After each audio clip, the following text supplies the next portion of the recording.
North Bengal. হ্যাঁ, অনেকবারই গিয়েছি এর আগে, কিন্তু ডুয়ার্স ভ্রমণ এই প্রথমবার।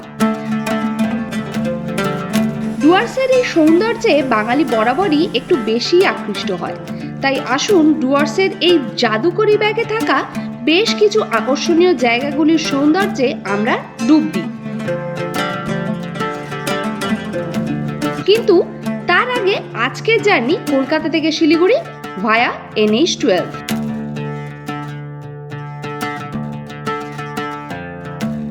আমরা এখন ক্রস করছি আহিরন ব্রিজ, উঠে গেলাম রায়গঞ্জ বাইপাস। এটা রাস্তা, কি অবস্থা!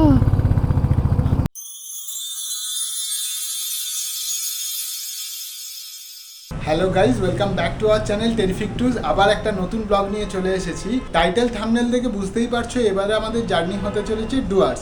আর আজকের প্রথম এপিসোডে আমরা দেখাবো কলকাতা থেকে শিলিগুড়ির জার্নি। আমরা জার্নি করব 9 তারিখ মানে 9 সেপ্টেম্বর, আর আজকে হচ্ছে 7 তারিখ মানে গণেশ চতুর্থী।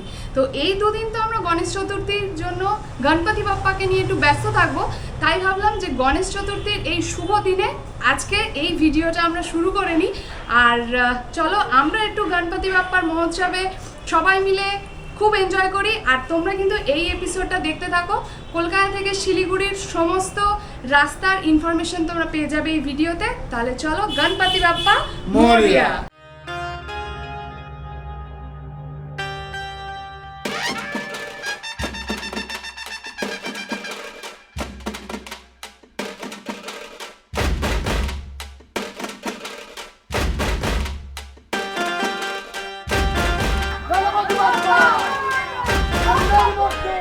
গুড মর্নিং সবাইকে। গণেশ চতুর্থী তো আমরা দারুণভাবে এনজয় করলাম। এখন আমরা বেরোচ্ছি রাইডে। সকালবেলা বাজে এখন ঘড়িতে 4:10 বাজে আমরা রাইডে বেরোচ্ছি। ডুয়ার্সের এই ট্রিপটা খুব এক্সাইটিং হতে যাচ্ছে। আজকে আমরা যাব কলকাতা থেকে শিলিগুড়ি। তো জার্নিতে আমাদের সাথে থাকো আর দেখতে থাকো।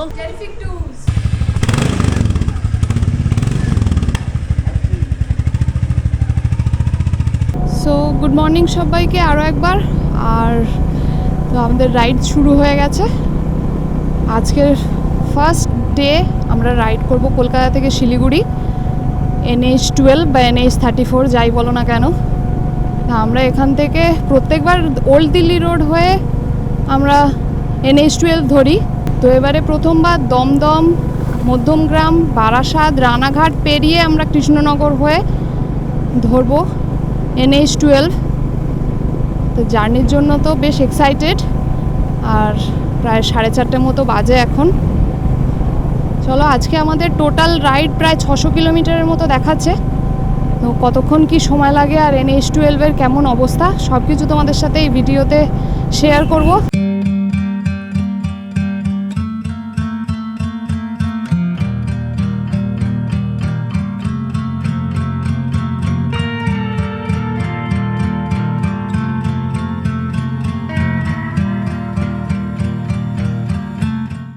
আমরা মধ্যমগ্রাম চৌমাথা ক্রস করলাম, আর এরপর সোজা চলে যাব বারাসাত হয়ে রানাঘাটের দিকে এগিয়ে যাব। তো আমরা বারাসাত চলে এসেছি। এখান থেকে মালদা দেখাচ্ছে 312 কিলোমিটার, ডালখোলা 425, বাকিগুলো আমি দেখতে পেলাম না। তো চলো, বারাসাত চলে এসেছি এখান থেকে। এখন বাজে মোটামুটি আমাদের 5:25। আপাতত তো রাস্তা ভালোই আছে। আর এখান থেকে এবার আমডাঙ্গা জাগুলি হয়ে সোজা চলে যাব রানাঘাটের দিকে। ভোরের আলো আর আমরা ধরে নিয়েছি NH12। পাশে মাঝে মাঝে কাশফুল দেখা যাচ্ছে। আর কাশফুল দেখা মানেই একটাই জিনিস মনে পড়ে বাঙালির, সেটা হচ্ছে দুর্গাপুজো। আমরা 16 তারিখ ফিরবো, তার কিছুদিনের মধ্যেই দুর্গাপুজো শুরু হয়ে যাবে। বাঙালির বিগেস্ট ফেস্টিভ্যাল বলে কথা। চলো, জার্নি এগিয়ে যাওয়া যাক। আর এবারে ডুয়ার্সের আমরা দারুণ সমস্ত লোকেশন কভার করব, সেগুলো কিন্তু দেখতে অবশ্যই আমাদের সাথে থাকতে হবে। লোকেশনগুলো জাস্ট পাগল করা লোকেশন, এটুকু বলতে পারি। প্রচণ্ড জ্যাম পুরো রাস্তার দুপাশে, দেখতে পাচ্ছ। মাঝখান দিয়ে আমরা যা হোক করে যাওয়ার চেষ্টা করছি। অনেকক্ষণ দাঁড়িয়েছিলাম, একদম বড় বড় পুরো লরি ট্রাকে ভর্তি। রাস্তার কন্ডিশন দেখতে পাচ্ছ খুবই খারাপ, বিশাল বিশাল গর্ত হয়ে রয়েছে, পটহোলস। সোজা দেখাচ্ছে কল্যাণী, রানাঘাট আর আমাদের ডেস্টিনেশন শিলিগুড়ি। এখান থেকে রানাঘাট মোটামুটি 30 কিলোমিটার মতো দেখাচ্ছে, আর আমরা পাস করছি এখন জাগুলি। যেখান থেকে তোমাদের পিছনে দেখালাম মাইলস্টোনটা ছিল, সেখান থেকেই আমরা ফাইনালি পেয়ে গেলাম। এতক্ষণ সিঙ্গেল লেনে ছিলাম, এবার 2 লেনটা পেয়ে গেলাম। এবারে যেতে আশা করছি আর প্রবলেম হবে না। তো যারা তোমরা কল্যাণীর দিক থেকে আসবে, মানে হাওড়া সাইড থেকে আসছো, এসে ওল্ড দিল্লি রোড হয়ে চন্দননগর, মোগরা এগুলো দিয়ে এসে কল্যাণী হয়ে সোজা এই ফ্লাইওভার দিয়ে যেখানে মিশছে এই জায়গা দিয়ে তোমরা NH-12টা ধরতে পারো। আমরা ক্রস করছি রানাঘাট, আর এখান থেকে এখন ফুলিয়া দেখাচ্ছে 4 কিলোমিটার আর শান্তিপুর 14 কিলোমিটার। সোজা গেলে কৃষ্ণনগর আর বাঁদিকে ফুলিয়া। ফুলিয়া শান্তিপুর মানেই শাড়ি। এখান থেকে বহরমপুর দেখাচ্ছে 109 কিলোমিটার আর কৃষ্ণনগর দেখাচ্ছে 19 কিলোমিটার। আর সামনের যে ভিউটা দেখো বন্ধুরা, অসাধারণ। মানে বর্ষায় রাইড করার মজাই আলাদা, মানে একদম যেদিকে তাকাবে সেদিকটা একদম সবুজে সবুজ, নেচার অ্যাট ইটস বেস্ট।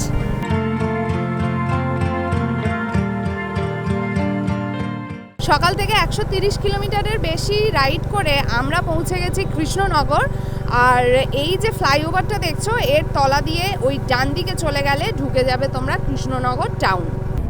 এই বাঁদিকের যে রাস্তাটা চলে গেল, এই রাস্তাটা দিয়ে হচ্ছে আমরা ওল্ড দিল্লি রোড হয়ে যখন আসতাম মোগরা হয়ে নবদ্বীপ হয়ে, তো এইখান থেকে আমরা যোগ হতাম NH-12 বা NH-34 এর সাথে। এখানে একটা আন্ডারপাসের মধ্যে দিয়ে যাব, আর সামনে আপাতত এখন মেঘলা আকাশ আর ঝিরঝির করে বৃষ্টি পড়তে শুরু করে দিয়েছে অলরেডি।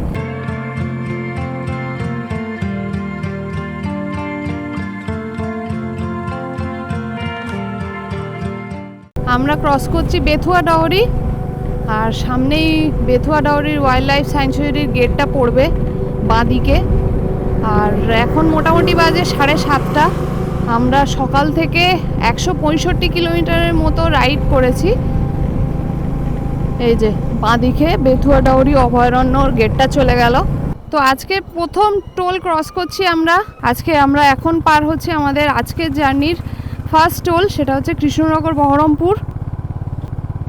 আমরা ক্রস করছি পলাশী, আর সামনে যে নীল গেটটা দেখতে পাচ্ছ ওটা হচ্ছে পলাশীর স্মৃতিসৌধ। আর এখান থেকে বহরমপুর মোটামুটি দেখাচ্ছে 30 কিলোমিটারের মতো।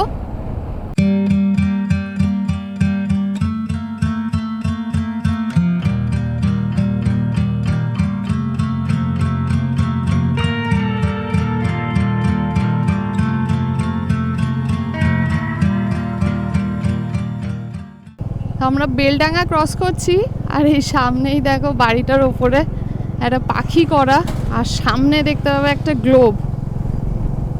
তো এগুলো জলের ট্যাঙ্ক সম্ভবত, এগুলো দেখতে বেশ মজার। সামনেরটা দেখো একদম গ্লোব, নীল রঙের বাড়ির ওপরে। এখান থেকে আমরা বহরমপুর বাইপাসের দিকে চলে যাব ডান দিকে, আর বাঁদিকে যে রাস্তাটা ঢুকে যাচ্ছে এটাই ঘুরে ঢুকে যাবে বহরমপুর টাউনে, যে লেখা আছে বহরমপুর টাউন। আর আমরা এই ডান দিক দিয়ে সোজা চলে যাব বহরমপুর বাইপাস হয়ে। আগে বহরমপুর বাইপাস যখন হয়নি তখন বহরমপুর পুরো টাউন ঘুরে যেতে হতো, যেটা প্রচণ্ড রকমের টাইম কনজিউমিং হতো, কারণ প্রচণ্ড জ্যাম আর অনেকটা ঘুরে যেতে হতো। তো চলো এবার আমরা এনজয় করি একটু বহরমপুর বাইপাস।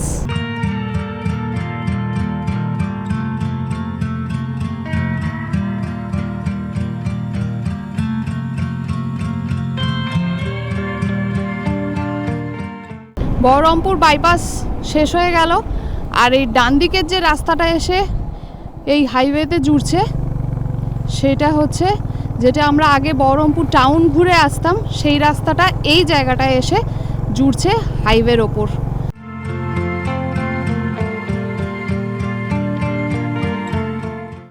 আমরা আজকের দিনের আমাদের জার্নি সেকেন্ড টোল ক্রস করছি, সেটা হচ্ছে বহরমপুর ফারাক্কা টোল। আর এখান থেকে ফারাক্কা মোটামুটি 88 কিলোমিটার। সাইড দিয়ে আমরা বেরিয়ে যাব। এখানে 5 টাকা 67 পয়সা করে দেখাচ্ছে লিটার। আর কালকে অলরেডি আমরা ফুয়েল আপ করে নিয়েছিলাম, তারপরেই ভরছি। কালকে 880 টাকা মতো তেল লেগেছিল, আর আজকে দেখা যাক কত লাগে। তা আমাদের মোটামুটি 740 টাকার মতো তেল লাগলো এখন ফুল ট্যাঙ্ক। চলো এবার ফারাক্কার দিকে এগিয়ে যাই। এই যে মোড়টা দেখতে পাচ্ছ, এটা হচ্ছে মোর গ্রামের মোড়। আর তোমরা যদি বর্ধমানের দিক থেকে আসো তাহলে রামপুরহাট নলহাটি হয়ে এই রাস্তা দিয়ে এসে এই NH12-এ মিট করে এই যে এই জায়গা থেকে। এই রাস্তাটা আগে খুব খারাপ ছিল, আমরা একবার ফেরার সময় গিয়েছিলাম, বাপরে বাপ সে যা রাস্তা। তো তোমরা যদি রিসেন্টলি কেউ গিয়ে থাকো বা এসে থাকো বর্ধমানের দিক থেকে, তাহলে অবশ্যই কমেন্ট করো যে এই রাস্তার অবস্থা এখন কেমন আছে। 10:15 বাজে আর আমরা চলে এলাম আহিরন। আমরা এখন ক্রস করছি আহিরন ব্রিজ। আর তলা দিয়ে যেটা যাচ্ছে নদী, সেটা হচ্ছে ফারাক্কার ফিডার ক্যানেল।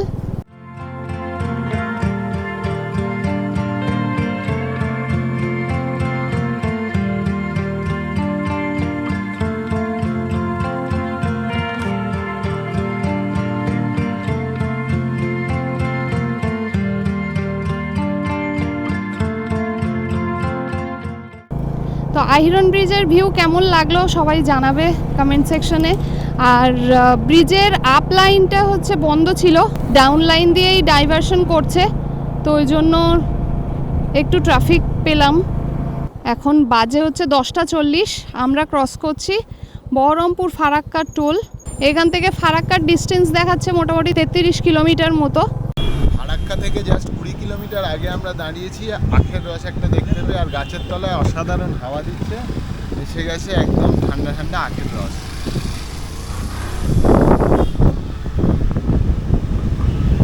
জলকে পুরো আমার হাত ভর্তি। এই জায়গাটা মানে গাছের হাওয়াটা এত সুন্দর দিচ্ছে, আর রাস্তায় তো প্রচণ্ড রোদ।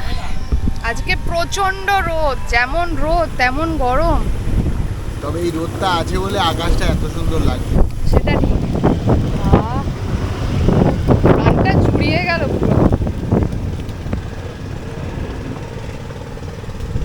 11:30 বাজে আমরা পৌঁছে গেলাম ফারাক্কা। সামনেই ফারাক্কা ব্যারেজ। আর রাস্তাটা একটু খারাপ এই সামনে। এর আগেও ব্যারেজের আগেও রাস্তা একটু খারাপ ছিল, পিছনে জল পুরো ভর্তি।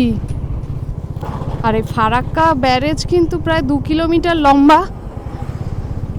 আর এই যে লক গেটগুলো দেখছো, প্রায় 109টা লক গেট নাম্বারিং করা আছে, 1 2 3 4 করে। তো শেষ অবধি গেলে দেখতে পাবে 109টা। তো এই ব্যারেজ নির্মাণ শুরু হয়েছিল 1961 সালে আর শেষ হয়েছিল 1975 সালে। ব্যারেজ চালু হয়েছিল 21শে এপ্রিল।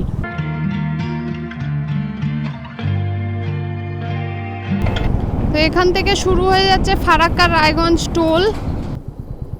চলো এটা ক্রস করে মালদার তো ঢুকবো, কিন্তু তার আগে পড়বে কালিয়াচক বাজার। এই হচ্ছে কালিয়াচক বাজার। আজকে আমাদের সত্যিই সৌভাগ্য যে কালিয়াচক বাজার ফাঁকা পেয়েছি। সামনে মনে হচ্ছে একটু জ্যাম আছে, কি না সিগন্যাল পড়েছে। যত অটো তত টোটো, তত গাড়ি, অন্য গাড়ি, লোকজন ভর্তি। আর টোটোগুলো তো কোনো সাইড দেওয়ার ধারে বার দিয়ে যায় না, ওরা ওদের খেয়ালে চলে, কে আসছে কে যাচ্ছে, ডোন্ট কেয়ার। তো এই সামনে থেকে লেফট সাইডে যেটা ঢুকে যাচ্ছে সেটা হচ্ছে মালদা টাউনের দিকে ঢুকে যাচ্ছে। আর আমরা NH12 ধরেই যাব। লাঞ্চ স্টপটা নেব এবারে পরদেশি ধাবা।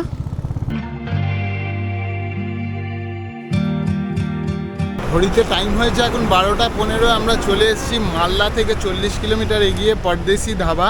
এখানেই আমরা লাঞ্চ করাটা প্রেফার করি। লাঞ্চটা খুব বিরাট আইটেম পাওয়া যায় না, বাট সব রকম থালি পাওয়া যায়, আর সব থেকে বড় কথা টাইমলি সার্ভ করে। তো চলো ভেতরে যাই, কি এখন পাওয়া যাচ্ছে সেটা দেখি। আমরা অর্ডার দিয়েছি ভেজ থালি আর একটা চিংড়ি। ভেজ থালিতে ভাত, ডাল, দু রকমের তরকারি, এখানে একটু আলু ভাজি টাইপের আছে, মিষ্টি আছে, পাঁপড় আছে, এখানে টক দই আছে, আর আছে একটু পনিরের তরকারি, আর এখানে চিংড়ি অর্ডার দিয়েছি। চলো খাই। একটাই থালি অর্ডার দিয়েছি কারণ বেশি খাবো না লাঞ্চের টাইমে, বেশি খেলেই ভাত ঘুম পাবে। 1:20 বাজে আমরা বেরিয়ে পড়েছি আবার লাঞ্চ করে। পারদেশি ধাবা থেকে আমরা বেরিয়ে গেলাম আর এখন যাব সোজা রায়গঞ্জের দিকে। এখান থেকে রায়গঞ্জ দেখাচ্ছে 62 কিলোমিটার মতো। আর রায়গঞ্জ এখন সবাই জানো যে রায়গঞ্জ বাইপাসও ওপেন হয়ে গেছে। তো চলো দেখি রায়গঞ্জ বাইপাস এই প্রথম যাব। আজকের দিনের আমাদের নেক্সট টোল ক্রস করছি, সেটা হচ্ছে ফারাক্কা রায়গঞ্জ। তো আমরা উঠে যাচ্ছি এই রায়গঞ্জ বাইপাস, আর তলা দিয়ে গিয়ে এই যে ফ্লাইওভার যাচ্ছে তার তলা দিয়ে ডান দিকে চলে গেলে ঢুকে যাবে রায়গঞ্জ টাউন।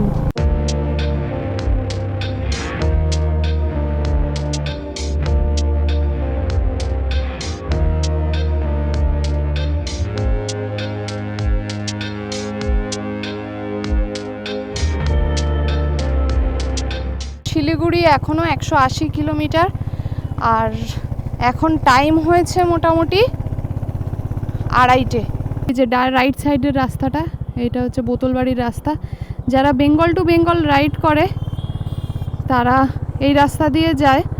আর এটা হচ্ছে ইসলামপুর বাইপাসের আগে, জাস্ট আগেই ধানতলা বলে একটা জায়গা আছে, ওখানে গিয়ে এই রাস্তাটা কানেক্ট করে আবার সোজা ইসলামপুর হয়ে ঢুকে যাবে শিলিগুড়ি। ডালখোলা থেকে আর কিছুটা দূরেই আছি, আর পুরো 180 ডিগ্রি সামনে একদম ধান ক্ষেত সবুজে সবুজ হয়ে রয়েছে, আর পড়ন্ত বিকেলের রোদ পড়ছে, একদম দারুণ লাগছে, দারুণ লাগছে। তো চলে এলাম আমরা পূর্ণিয়া মোড়। সামনে যে ফ্লাইওভারটা দেখছো ওটা থেকে, ওর তলা থেকে আমাদের চলে যেতে হবে ডান দিকে, আর বাঁ দিকে গেলে পূর্ণিয়া। এখান থেকে আমরা ডান দিকে বেঁকে চলে যাব কিষানগঞ্জের দিকে। এই ফ্লাইওভারের তলা দিয়ে আমরা এই সাইডে চলে এলাম, এবার সোজা যাব কিষানগঞ্জ। আর এই ফ্লাইওভার দিয়ে যে রাস্তাটা ওপর থেকে আসছে এটা হচ্ছে NH27। পূর্ণিয়া মোড় থেকে কিষানগঞ্জ মোটামুটি 27 কিলোমিটার মতো, আর এখন বাজে 3:40। কিষানগঞ্জ 27 আর বাগডোগরা 117 কিলোমিটার। তাহলে কিষানগঞ্জ থেকে ইসলামপুর বাইপাসের যে রাস্তাটা মাঝখানের, ওই রাস্তাটা কিন্তু প্রচণ্ড খারাপ ছিল আমরা যখন বাসে এসেছিলাম। তো চলো দেখি এখন কি অবস্থা। আমরা আজকে টোল ক্রস করছি, এটা হচ্ছে সূর্যপুর টোল। আর এর আগে আমরা একটু ফুয়েল আপ করে নিলাম, আর একটু 720 টাকার মতো তেল নিল। এদিকে রাস্তা ভিজে দেখে তো মনে হচ্ছে এক পশলা বৃষ্টি হয়ে গেছে। তারপর আমরা ঢুকেছি, আকাশ দিয়ে কিছু বোঝার উপায় নেই যে বৃষ্টি হয়ে গেছে, একদম নীল আকাশ। তো এই বাঁদিকেই হচ্ছে কিষানগঞ্জ রেলওয়ে স্টেশন, আর আমরা চলে যাব ইসলামপুরের দিকে। বাপরে! আর এখান থেকে সামনে ফ্লাইওভার আছে, ফ্লাইওভার ধরবো। আগে এই ফ্লাইওভারের তলা দিয়ে যেতে হতো, যা মারাত্মক খারাপ রাস্তা ছিল, বাপরে বাপ। এই জায়গায় রাস্তার জাস্ট অবস্থাটা দেখো, এটা রাস্তা কি অবস্থা, পুরো ভেঙে চুরে গর্ত হয়ে গেছে। এদিকে রাস্তার অবস্থা দেখো, পুরো ভেঙে চুরে একদম কিচ্ছু নেই, আর বড় বড় গর্ত। এই হচ্ছে রাস্তার কন্ডিশন।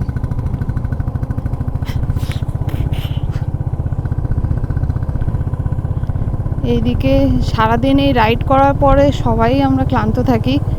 তো এই জায়গাগুলো তোমরা প্লিজ একটু সাবধানে চালিও, যাতে কোনো কারোর অসুবিধা না হয়। এই হুটহাট পুরো একটা একটা করে পটহোলস চলে আসছে।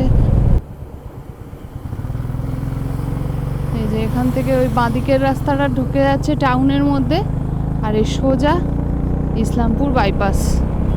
উফ, বাপ রে বাপ! রাস্তা এই আগের রাস্তাটা মানে এত বেহাল অবস্থা ছিল, এত বেহাল অবস্থা, মানে এখান দিয়ে আসা যায় না। ন্যাশনাল হাইওয়ের অবস্থা এরকম, বাপরে বাপ।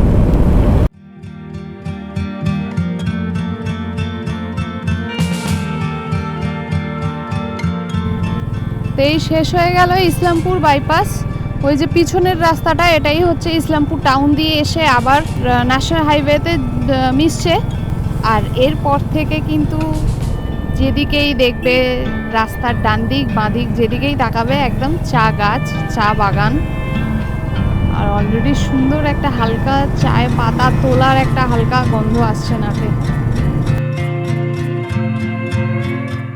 তো আমরা এখন এই শিলিগুড়ি পূর্ণিয়া রোডের এখন বিধাননগর বলে একটা জায়গা দিয়ে যাচ্ছি। আর রাস্তার জাস্ট অবস্থা দেখো, ডাউন লাইন দিয়ে যেতে হচ্ছে, ডাইভারশন। কি প্রচণ্ড রাস্তা খারাপ, দেখো রাস্তার অবস্থা। এটা হাইওয়ে। তা আমরা ক্রস করছি আজকের দিনের আমাদের শেষ টোল। তো আমরা এখন আছি ঘোষপুকুর, আর আমরা চলে গেলাম এই যে ওপরের রাস্তাটা, এটা হচ্ছে ফুলবাড়ি ঘোষপুকুর বাইপাস রোড। আর তলার যে রাস্তাটা যাচ্ছে এটা হচ্ছে বাগডোগরা দিয়ে শিলিগুড়ি ঢোকার রাস্তা। তোমরা ওটা দিয়েও যেতে পারো, কিন্তু আমরা যে হোটেলটা দেখে রেখেছি আমাদের এই রাস্তাটা দিয়েই দেখাচ্ছে। তো আমরা ফুলবাড়ি দিয়েই কন্টিনিউ করছি আমাদের জার্নি।